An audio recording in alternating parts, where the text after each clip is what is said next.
Stephen A., LeBron called it the most important game of my career by far. So what does the outcome of this one game mean for LeBron's legacy?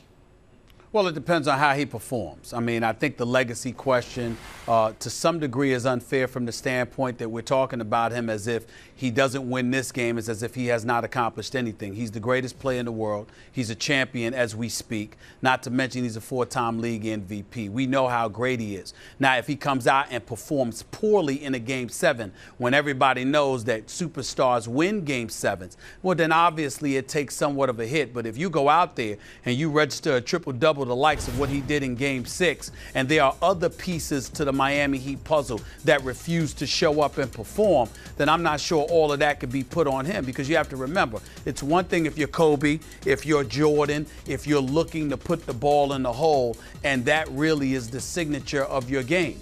LeBron James is universally recognized as one of the most unselfish superstars you'll ever encounter. He doesn't mind deferring, giving up the rock, relying on other people's to deliver the goods. As long as he's the facilitator, that's what he's held accountable for just as much as his scoring prowess. So I look at it from the standpoint, if he's doing the kind of things that he's capable of doing and putting up the kind of numbers that he's capable of putting up, but suddenly Mike Miller and Ray Allen and Dwayne Wade and Chris Bosh and Mario Chalmers and these boys can't find the basket, then obviously I don't think his legacy takes nearly as much of a hit as if he would have, as it would have taken had he performed throughout the game the way he performed in the first 3 quarters of Game 6. He can't perform like that.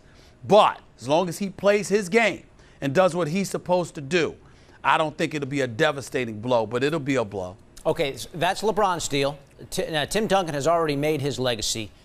But if the Spurs win tonight, does Duncan go down as the best player of his generation? It's a legitimate argument. I remember when I was talking to one of LeBron's boys a few weeks ago, and he made the point that you can make that argument. Has Tim Duncan had a better career than Kobe Bryant? Well, you can look at it. He's 4-0 in NBA Finals appearances. Kobe's 5-2. But Kobe went to the finals 7 times. Tim Duncan only went to the finals 4 times. But you can make an argument there. Did he have a better career than Shaq? Some people would say yes. I'd have to agree with that. You look at it from that standpoint in terms of the modern day era. I don't think there's any question that Tim Duncan is right up there, easily top 2, maybe number 1 overall. It remains to be seen, but it's definitely a worthy discussion.